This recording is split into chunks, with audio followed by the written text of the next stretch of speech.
Could a speaker review make you emotional enough to cry? I don't know if I can get through this. Give me a few minutes and we'll find out.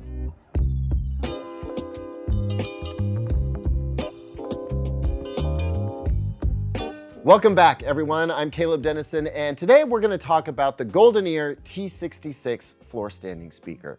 Now, if you're not familiar with GoldenEar, you will be shortly, and you may be surprised to know that the speaker brand hails from a distinguished lineage of speaker brands with which I am pretty sure you are familiar. But before I get into these speakers, I want to tell you a very personal story for two reasons. One is, I just couldn't do this review any other way, and I think you'll understand why in just a moment. But also, two, the story explains a certain bias I had going into this review. You need to know where that bias comes from and the degree to which I was able to set it aside for an objective evaluation. Now, if you want to skip ahead, we've got time codes down in the description, so you can just do that. But I hope you stick with me here because, well, this is super important to me. I don't often get super personal on this channel, but today I need to do just that. So let me tell you about my dad. Darryl Denison, born on the island of Oahu, Hawaii, transplanted to California as a young teenager. My dad had a pretty tough life growing up. Both his parents were in the military at Pearl Harbor during the attack that marked the United States' official entry into World War II, actually. And that meant a very strict, no-frills upbringing. Now, my dad was always a hard worker, but didn't make a lot of money. After his service as an air traffic controller stationed in Okinawa during the Vietnam War, he met and married my mom and supported his family through an eclectic series of odd jobs. He was a church pastor, a carpenter, a seismograph operator for a blasting company, and so much more. The family grew, and after my brother and sister were born, we moved in with my grandparents so he could go back to school and earn his nursing degree. It was time for a career. Like I said, we didn't have much money growing up, but we always had some kind of stereo system. At first, it was a little all-in-one turntable/receiver paired with some cheap speakers. After he graduated from the nursing program and got his first decent paying job, he bought this RCA rack system at JCPenney that looked far cooler than it actually sounded. And when he did, he handed that little turntable system down to me and my brother, and we got to have it in our room. Over the years, my dad came to learn that I loved electronics and music as much as he did, and it became something we could bond over. I always had a complicated relationship with my dad, but stereo gear and music were a mutual passion that always brought us close together. I will never forget the day my dad decided to buy the family our very first high-end audio system. He was finally making some decent money after working his tail off for years and had saved up for something nice. And I was so excited to be by his side as we took a trip down to Fred's Sound of Music in Portland, Oregon to pick out components for a new system. Together, we listened to a bunch of gear, and together, we decided on Carver separates and Paradigm speakers. Guys, I was so proud that my opinion mattered that day. I felt this level of trust and acknowledgement like I hadn't before, and it's a feeling that I'd continue to chase even as an adult. Y'all, I was obsessed with how this system sounded, and my dad beamed with pride as I dug into speaker positioning and learned about stereo imaging and holography and played around with the various buttons on the Carver gear, all in search of the very best sound. Fast forward to about 12 years ago. I gotta admit, one of my favorite things about my job is reviewing subwoofers. And after getting laid off from a speaker company during the recession in 2008, I got brought on as a speaker reviewer for Digital Trends. I think my first review was for a subwoofer, and then I got a set of Orb Audio speakers. And I worked my way up as a speaker reviewer, but nobody knew who I was, and I wasn't recognized as an expert in tech by anyone, including my dad. I think my dad was proud that I managed to turn lemons into lemonade and leverage my years of passion and experience in audio into a job that helped support my little family at the time. But despite the tens of thousands of page views I got on my reviews, I could tell my dad didn't hold me in the same regard as the reviewers that he respected from the magazines he loved to read. See, like a lot of aspirational armchair audiophiles, my dad was really into Stereophile magazine. And he also had Sound and Vision and Absolute Sound magazines piled up around his home. He had a certain kind of reverence for writers like John Atkinson, Michael Fremer, and Steve Gutenberg. They were the big fish, and I was a small fry. And objectively, he was right. I wasn't at their level, but I wanted to be at that same level in his eyes, and not just because I was his son. Then, one day, out of nowhere, I got an email from Sandy Gross, founder of Polk Audio, Definitive Technology, and GoldenEar Technology. I don't know why he chose me to review his latest speaker, but I was grateful for the opportunity. I got the speakers and I was floored, and I knew that I had to do my best work, better than I had ever done before. So I took my time, I lost sleep over that review, and I even felt sick the day that my review of the GoldenEar Triton 7 speakers went live on January 30, 2014. Now, I don't know how many clicks that review got, but I do remember that GoldenEar was stoked about that review. In fact, they liked it so much that they used a quote from my review in a full-page ad that was run in Rolling Stone magazine. Can you imagine what it was like for me, a nobody speaker reviewer, to see their name printed in Rolling Stone magazine? I was over the moon, and I couldn't wait to show my dad. He was proud of me, for sure. I mean, it was Rolling Stone, but he didn't seem to see it the same way I did. It felt to me like I had made it, but I didn't sense that validation from my dad. I was a little hurt, deflated.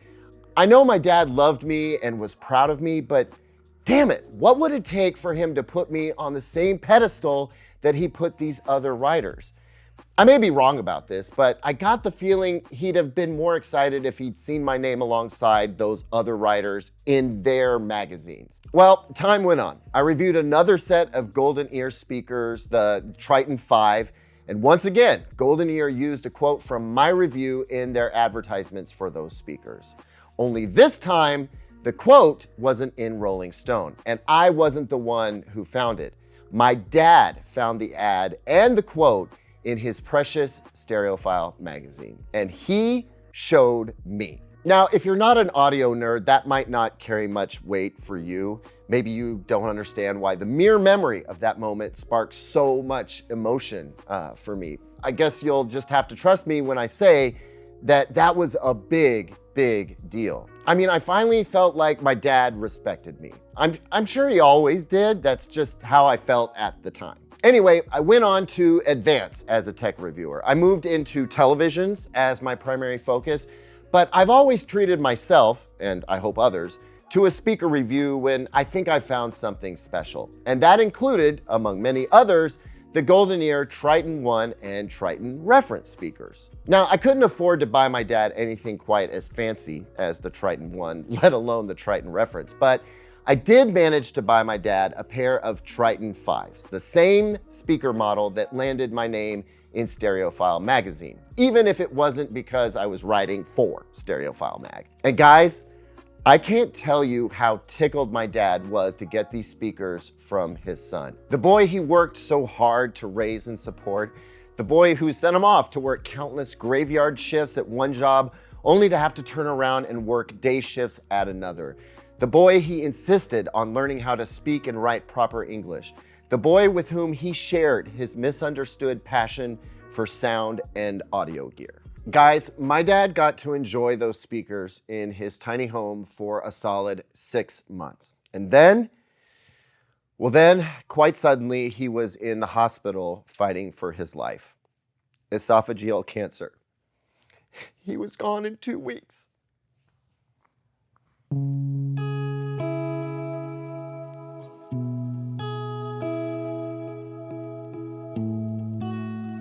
My final memories of my dad from before he got sick were sitting in his tiny little living room and listening to music from our past on his GoldenEar speakers.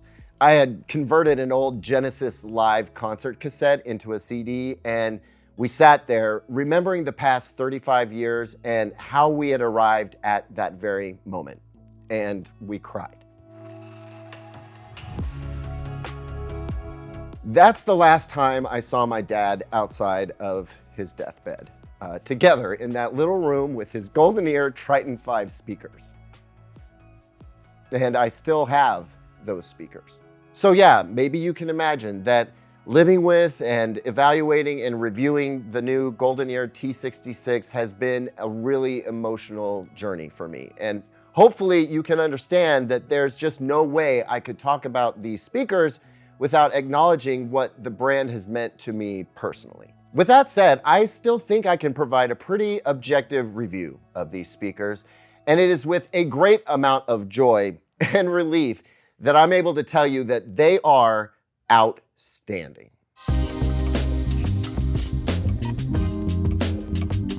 That leads me to how I really need to start this actual review.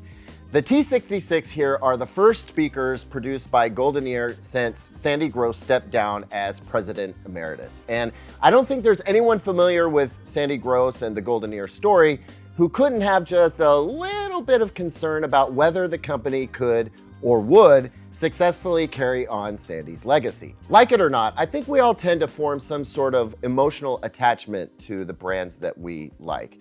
And we fear any change which might disrupt that.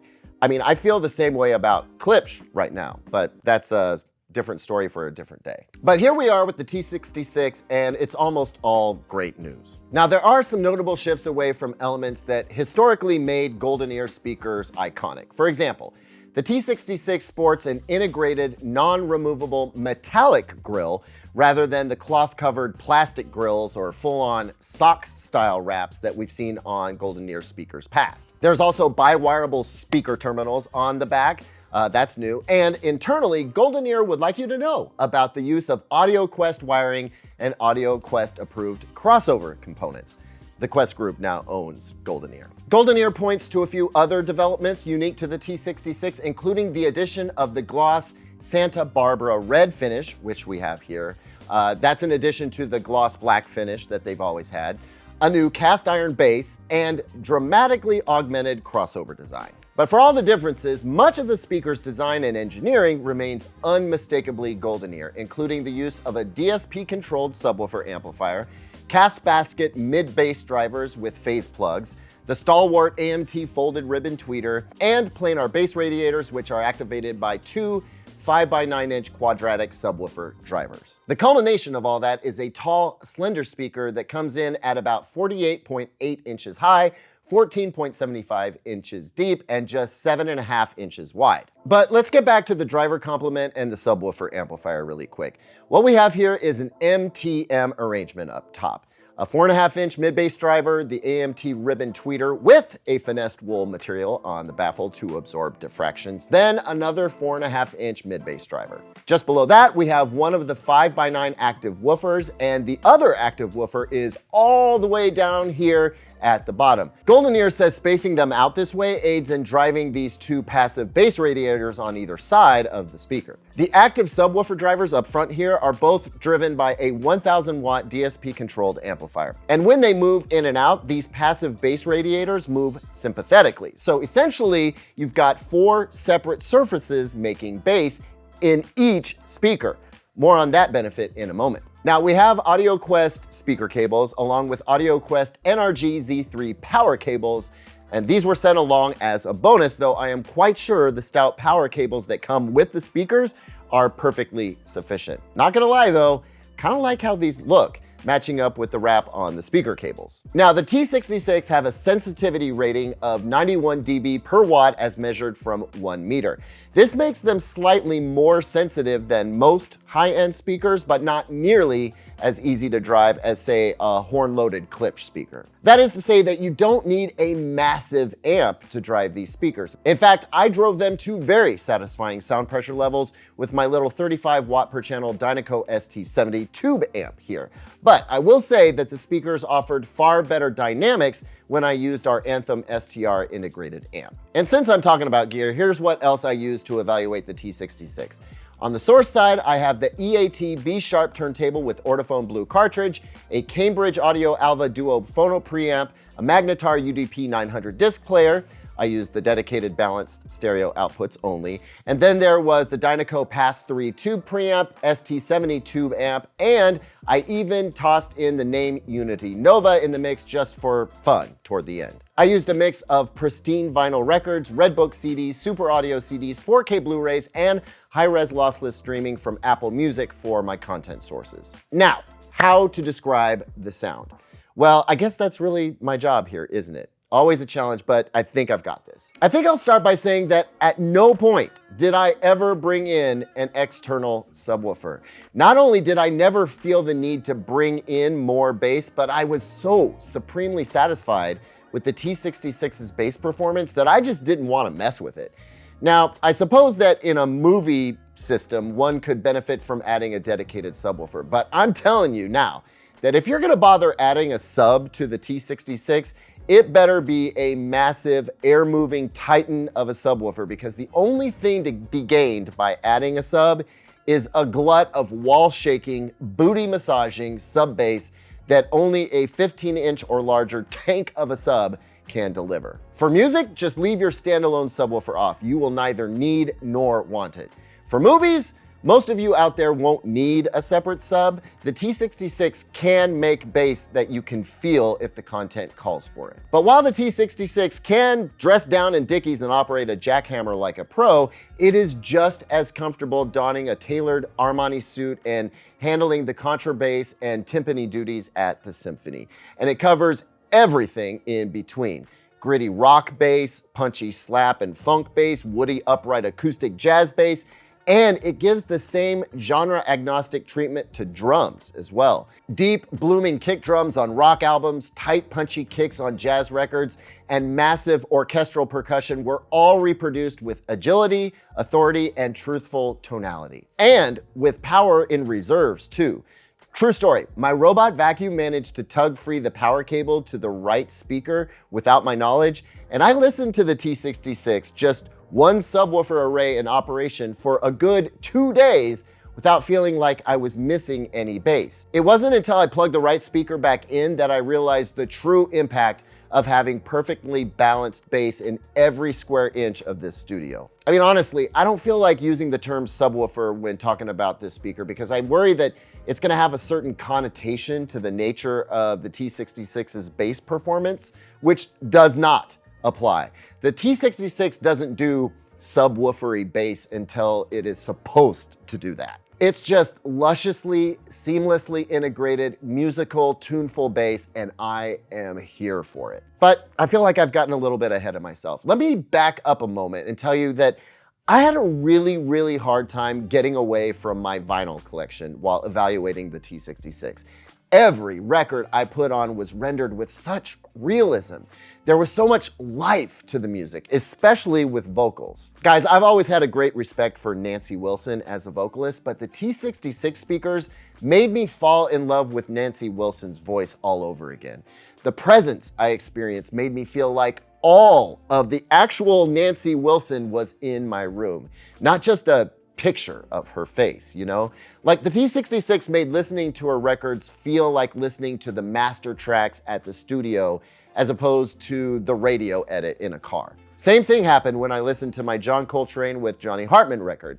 It was breathtaking. Even Donald Fagen, who is a genius, but let's be honest, his vocal quality is definitely an acquired taste. Fagen even sounded sweet coming out of the T66. If you're somebody who really tunes in to the vocals in music, you'll love how the T66 puts them in the room with you. They add nothing and they take nothing away. And that goes not just toward authentically representing voices and instruments, but to the soundstage of the recording itself. It is effortlessly wide and deep, but also tall. Like at one point I was hearing sounds coming from well above the TV in this setup.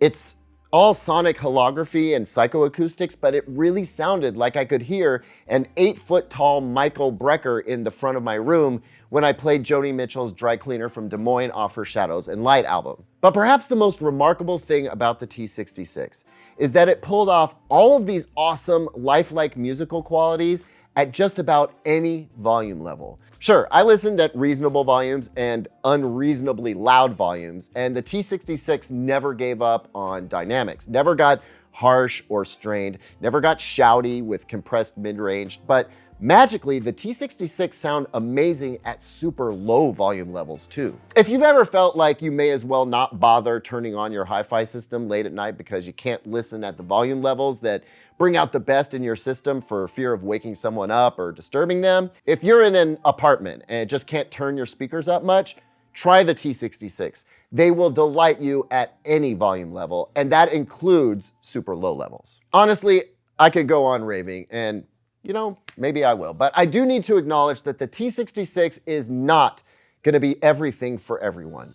I love the T66 and will happily keep them forever if GoldenEar will let me, but I also recognize that there are sonic characteristics that they simply do not possess. Like if you're really into larger Klipsch speakers, for example, if you're a fan of Cornwall's or Heresy or Forte series Klipsch speakers, which have this big, bold, organic thunk, thump, and slap to them, the kind of rock and roll authenticity that transforms your listening space into a rock arena, complete with the 110 dB ear-splitting experience that comes with that environment, the T66 don't really do that thing.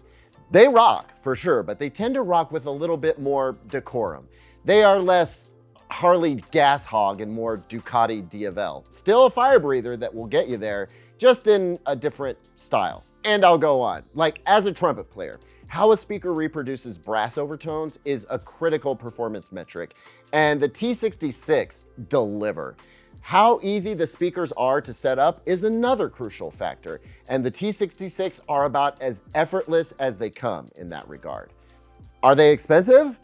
Yeah, $7 grand a pair is a lot for most folks, though I would argue, as GoldenEar speakers always have, that the T66 laugh at speakers costing 3 times as much. I think that's what thrilled my dad about the GoldenEar speakers that I gave him.